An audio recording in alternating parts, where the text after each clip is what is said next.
Hey there guys, it's Mitch, and we're taking a look at something that I do think is going to be one of the biggest features of Season 2 and a revolutionary thing moving forward. We've talked a lot about this in a lot of different videos over the last 2 years, really, ever since they added Valor to the game as a way to upgrade Mythic Plus. But today we're going to be talking about what they're replacing Valor with. If you guys haven't seen this, I'm going to read this whole article, okay? Now, there was actually another article that I had already made a video on yesterday, which I am now not going to be talking about. But this article is very interesting because a lot of what the problems in this article are based on are going to be alleviated in this new system. Okay, so let's just go ahead and read the whole blue post because I do feel like this is really important. The basics of the system are simple. You'll earn a new currency called Flightstones from just about anything you do. Complete a world quest, kill a unique creature, run a mythic keystone dungeon, kill a raid boss. You'll also get items called Shadow Flame crests, or fragments of them, which comes in 4 varieties from different content difficulty levels. Shadow Flame crests and their fragments will also come from a wide range of content, including outdoor gameplay, all this other stuff. You'll be able to upgrade almost any item in Season 2's max level gameplay ecosystem when it comes from a world quest or a mythic raid boss by spending Flightstones and Shadow Flame crests. There are 3 categories of gear that are not part of the system. First is crafted gear, which will be upgraded using recrafting, much as the same is done now. Another kind of gear is PvP gear. The final kind of gear that's not available is the very top end of gear. Anything that is an item comparable to a mythic raid isn't going to be upgradable.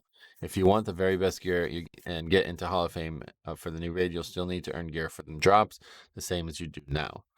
The most important thing to keep in mind is that everything here is optional. You don't ever need to upgrade your gear to the system. You can still see drops at the same rate. So this is just on top of what we already have. This is really funny. This old god. There must be a lot of old god stuff coming, I guess. With this system, this wide in scope, the details matter.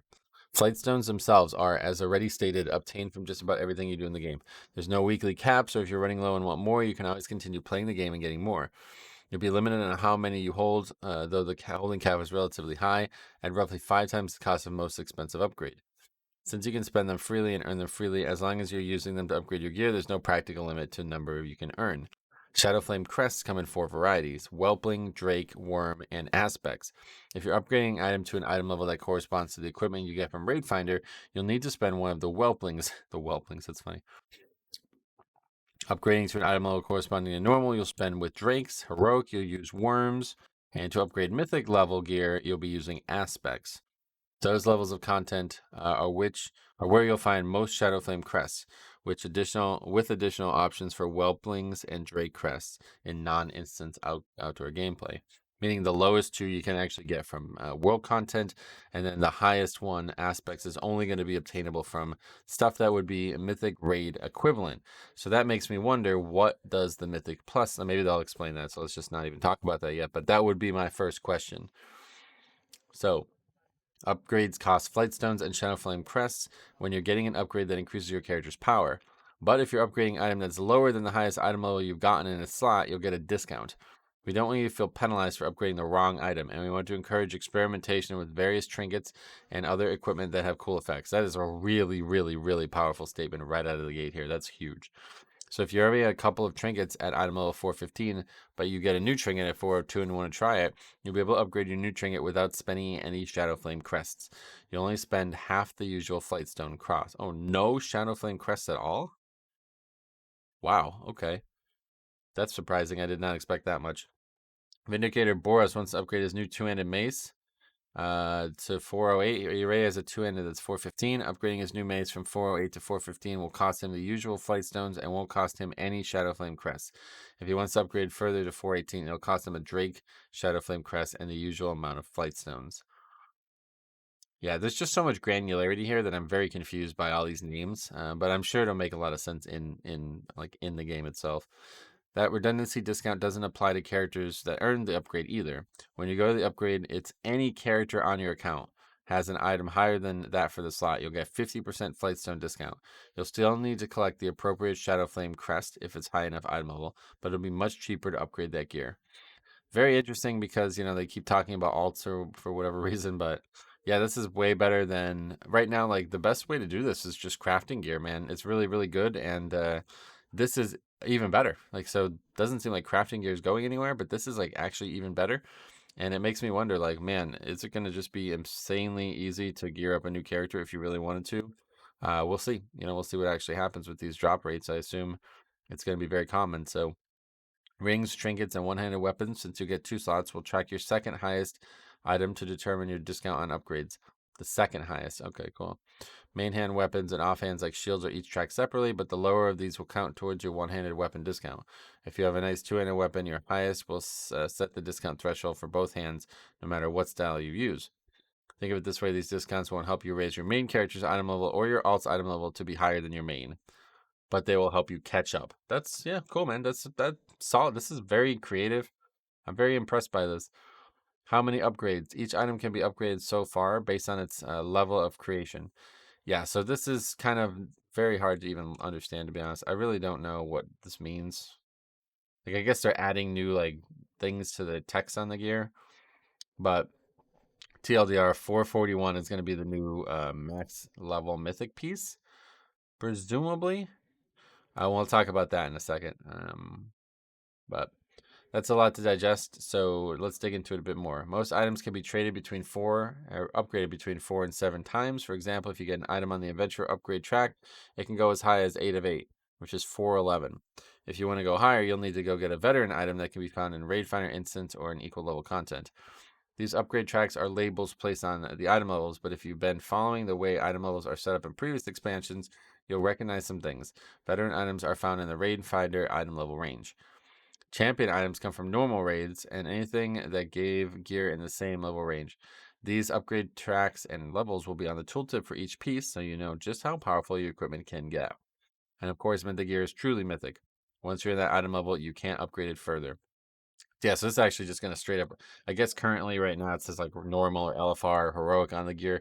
Now that's just going to say these things, which is kind of probably just going to confuse people, but I get why they're doing it because they're trying to lump all these item level ranges into one thing. This is kind of the problem with the way the game has been designed recently. There's just so many different sources of mediocre gear. It's pretty, you get this situation that we have here. One thing worth pointing out, just like in previous upgrade systems, even if you're upgrading an item several times at once, you'll still pay the cost for each upgrade exactly the same as if you upgraded one at a time. Okay. So the question is like how many of those crests you actually need and how often will you get them? The level an item is created at determines which upgrade path and level it's created with. So for example, if an item is created at 398, it will always be an adventure 4 of 8. Unless you're getting items at 431 or higher, you'll never get gear that shows up with fewer than 4 upgrades available. Okay, Shadowflame crests and fragments are all items that you'll hold in your reagent bag. They stack very high, so it's unlikely you'll end up with more than one bag slot taken up by any of them. There's a weekly cap on how many you can earn, and you'll only be able to get 10 crests of each kind per week. That means you'll be limited to 10 upgrades per week in each item level band. The cap is deliberately set higher than most players would earn. This is because the goal of the cap is to keep a level-ish playing field for most competitive players, clearing the most difficult content while still allowing the majority of players to play as much as they like and whatever level of play they prefer and continue to earn meaningful rewards. The cap also increases over time and allows you to catch up freely if you don't reach it in a week. Also, since players only have 15 or 16 mechanically relevant gear slots, by week 6, it'll be so high that even if you need a crest for every upgrade, you'll be able to earn all the crests you could possibly use for upgrading. Since playing the game in ways that gets you crests will also get you new gear, and if it's high enough, you won't need crests anymore. You'll pretty rapidly reach the point where you won't even notice the crest cap because it'll be higher than the maximum you could ever use. They're going to be held in the reagent bag because, well, in addition to spending them to upgrade gear, they're crafting reagents. They're used by enchanters to make enchanted Shadowflame crests, which are in turn used to set the item level range of a piece of crafted gear, just like Dragonflight Season 1's Primal Infusions. As you might expect, your crafter skill will be very relevant, as higher quality crafts will have higher item levels. Yeah, so this is pretty cool. They're actually purposing those Primal Infusion things and just lumping them right into this. So this is actually really good. I love this. This is a really cool idea. It's basically like making crafting feel like it's something that's like a currency as well as just crafting gear. So anyway, the crafted gear will help you with upgrading other things. That's good. Here's what looks like in practice. When you get a crest, you have 3 choices. You can upgrade an item at an item upgrade vendor, you can craft with it, or you can simply sell it to a vendor. At first, vendoring will probably not be the best option, but once all your gear is above the item level a crest can help with, you'll naturally outgrow that type of crest. For example, once you have all your gear at 415 or better, you won't need any whelping flame crests anymore and are free to vendor them safely. Each crest tooltip will tell you the item range it's used for, so you can know which crests aren't helpful anymore just holding your mouse over the item. Okay, we got a lot left still here. Flightstones are based on the new upgrade level and item type. Upgrading an item with more stats will cost more than one with less. Upgrading weapons is generally more expensive than upgrading armor. Flightstones can be earned in a small quantity of 2 from a random treasure out in the world, all the way up to a few hundred from the weekly Wrapper quest. Every raid boss will carry Flightstones for each player who defeats the encounter, and every mythic keystone chest will have Flightstones for everyone. Higher difficulty content will provide more Flightstones to account for. Honestly, this immediately sounds like those little yellow chips that you get from every key. And I already have thousands of them. I never use them. I don't even know what they're really for at this point. So, yeah, I think that's probably enough there. But yeah, let's go and read these questions because it's really interesting, and then we'll give my thoughts. What if I get something in raid and then trade it? Can I roll need on weapons I can't use now? Basically, no. Soulbound equipment, it's the only one that there's still no benefit to giving a rogue a bow or a priest a warglaive. Is mythic score going away? No, of course not. Under the Valor upgrade system, your mythic score was used to qualify your character for higher levels of Valor and a series of achievements. With the new upgrade system, Mythic Plus score won't be used to qualify for upgrade items or upgrade levels. Crest will be doing that instead, but the score will still be tracked for those achievements. After a key, if everyone in the group had their score go up, you'll get Flightstones, bonus Flightstones, just like Valor. So it's basically just like imprinting on the systems we already have, but they're removing, this is kind of a big announcement, they're removing the need to be 2400 to maximize your gear. Now all you need to do is just farm whatever would give the aspects things. So will that be a higher requirement or a lower requirement? Honestly, it'd probably be a higher requirement. Because if you think about it, you can get Valor from any level key. And all you need to do is get to 2400. So you probably only need to do a couple 19s, whatever it is. I have no idea, honestly. And then you'd be good. You know what I mean? But now, if you want to upgrade all your gear to the level that you would normally get from being 2400, you're going to have to farm a lot more 19s or whatever the level is, right? Presumably, this will require more dungeons at that level. And we're going to talk about that in a second. Because this is a big change here to Valor, and this is something that I did want to make a video on specifically. This is what the original video was going to be about. Is Valor going away? Yes, this system is more expansive upgrade path that applies to all maximum level activities with the old Valor system. Your raid nights weren't helping you progress with your gear, and the raid gear couldn't be upgraded at all. With this system, you won't pay any opportunity cost of potential gear upgrades by splitting your time between raiding and running keys. And that's a really big deal for those who are doing both, which, I'm not doing anymore, but very interesting. I don't really care about PvP gear. Where will I go to upgrade? I don't care about that. Fury Warrior, they're saying like Fury Warrior is going to get like a unique buff because they have two-handers, so it's going to be good. Not going to be, they confirm it won't be related to any gear prior to Season 2. What if players don't like the system? Can we get rid of it after Dragonflight Season 2? Maybe. What is this on here for? A lot of it is going to depend on how players interact and react to the system, which is a really there's a very important set of words there because they're basically saying like, well, you guys can say you don't like it, but if tons and tons of people use it and it's working well, it's staying. What if players like the system? Can we keep it? Maybe. And they just said the exact same thing they said before. So they're basically, all they're saying here is that they're not sure yet. You know what I mean? What the future of this looks like. But my immediate thoughts on this is it so this is the part that I don't fully understand. And you guys comment down below if you know the answer to this. Will you be able to upgrade a normal raid piece to a mythic raid piece or a heroic raid piece at least? Like, will you be able to upgrade a LFR raid piece to a heroic raid piece with this system? I don't understand this. This whole thing, this champion 1 of 8, I don't understand this part. What I assume is happening here is the answer is yes. But these 1 of 8s and this stuff here doesn't make any sense to me because I don't understand how this like segment of item levels has 8 delineations to it.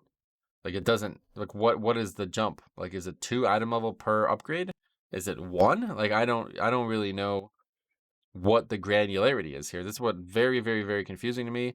But I don't raid, so I just don't care. So you guys tell me any more what your thoughts are on that. I want to quickly talk about my problem with looting in Mythic Plus and why I hope that this will eventually solve it, but it does not currently. My big issue with Mythic Plus right now is that gear is non-existent in many ways. One, it almost never drops. Like you can run the same dungeon 20 times and not see the item you want. Two, well, you could do that and not even see any item, first of all. Two, it's so bad. The gear is so bad compared to the vault that is never worth taking. Like as soon as you get the vault's maximum item level piece, 421 slot, that slot is done. You're done for the season. Unless you get it from a vault and it's a side grade, you will not do anything with the actual Mythic Plus loot that you get from the end of runs. And three, people don't fucking do keys anymore to actually get loot. So you just end up doing 30 keys a week and you only finish 8 keys and then you never get any loot anyway. So even if you did want loot, you're never going to even see it because people don't finish keys. So all three of those things create a very, very bizarre problem where people are instead trying to get their loot from the lowest key possible and then using Valor to upgrade it all the way. And I don't like that at all. I think this is terrible, a terrible confluence of things going on in the system. I hope that they will. I don't know how you fix that. To me, I don't think you can fix that. But if they were going to fix it, it probably would be with this chart thing. There's something here. I'm sure there's something here. But like, think about it. If you got from a +2 and you physically can upgrade it to the quality that you would want it at for a +20, then all of a sudden that stops. And then I think that starts to push more and more players into actually just finishing keys, but in reality, it probably never will. But one thing this definitely does, though, is it stops the Valor farming at level 2s. People will have to start working a lot more for that because in terms of Valor, it's no longer the same. Level 2 and level 20 do not give the same Valor anymore. Now they give Whelpling's Shadowflame Crest or Aspect's Shadowflame Crest, which are widely, they're hugely different. So this solves a few problems for me. My big issue right now, though, is that the vault is just overpowered. It's just like it's way too good. The gear from actual Mythic Plus is garbage, and it's very, very hard to get. Like it's really strange how difficult it is. I had talked about this in the previous video, so I'm trying to remember what I said there. But my big point is that you can run keys all season and still not have a full set of gear if you're only doing progression keys. The best way to get gear is to do the lowest keys possible, and that is awful. Like it's just not fun. I have no interest in doing like very low challenging content on any character, not even alts. I will not do it. It's just not fun. This should not be this way. And the thing that I always come back to is back in the day, dungeons used to drop 5 items. They drop 4 items per boss, and then the last boss would drop 2. And Mythic Zero still does that, but since you can't upgrade the Mythic Zero loot, you know what I mean? Like, so we went from having 5 items per dungeon to now 2. I don't really know if like higher keys still drop extra loot. I think they probably still do, but since the keys are so much harder, nobody's, I'm getting to a point now where I'm doing like 22s, but I don't really ever see extra loot. I don't know. This is a very confusing time for gearing in Mythic Plus, and I have to say, dude, it was perfect in Legion and BFA. It was exactly how it should have stayed the whole time. Titan Forging was perfect. It gave a perfect like reason to rerun keys that you didn't need score from. It gave a perfect reason to continually expect some progression throughout the course of a season. And right now, you have no hope of that. There is no hope of that. You will never get gear from Mythic Plus completions that will be an upgrade for you long term. It's just not possible because the score or because the vault is just so much better loot. It's just way better loot, like all the time. And now, especially since there's 3 options, you can pick and choose which items you really want. You'll just never come to a place where you need this gear. So my solution to this is very easy. Stop this arbitrary nonsense of stopping the gear from keys from upgrading to a certain item level. There's no reason for this. I really don't see it. And especially now with the way the system is, it sounds like it's going to heavily reward repeating keys. So this is exactly what we want. This 450 item level that's written on here, this is clearly the maximum item level in the game that needs to be obtainable for 5-mans. That's the solution to this. Make it so you can upgrade the gear all the way. And if you have to make it like exponentially higher so it punishes people who really want to go down that route, like if it take you like 10 weeks to upgrade a gear to 450 or something like that, that's fine. Do it. The problem is long term. I don't care about short term. I know like everybody would say that there would be a concern in the beginning of a season with this, and that's fine. Just put blocks in place. Like they have a valor cap for a reason, right? Just go ahead and do this. It's just long term that is absolutely garbage. Like, and you will never get the best gear in the game from Mythic Plus. You know what I mean? It's always going to be from Raid. I get why they've done that. But it used to be possible. You used to have Titan Forging. It was perfect for Mythic Plus. I really feel like the system was made with Titan Forging in mind, and literally every system they have done since then has been a cheap knockoff of that. But we have the opportunity to have the best parts of Titan Forging without the RNG, which is what most people complained about, and really the only actual valid criticism of Titan Forging was how random it could be, to the point where you would never see the item you would want. Now you have the opportunity to put that into this system where you can still upgrade gear long term, where you can get some value from keys, from loot from keys long term. Potentially, if you put a lot of work into getting these crests, you might be able to upgrade these pieces of gear very, very, very high, to the point where it can continue to be gear progression for a whole 6 to 8 months instead of just 6 weeks, because that's really what it feels like. Once you get, 415 gear, whatever, 2400, you're pretty much done. Like that's it. You don't need the gear, and especially because of crafting this season, almost none of the gear is useful. Like you get 5 pieces of 418 gear. You know what I mean? And then there's 4 pieces of tier gear. That's 9 slots. So what are you doing with the valor? Like there's nothing to spend it on. So it's just not good. And I do think they have a reckoning coming someday for Mythic Plus. But at this point, this is just me complaining, so we'll just knock it off. Thank you for watching. We'll see you guys in the next one.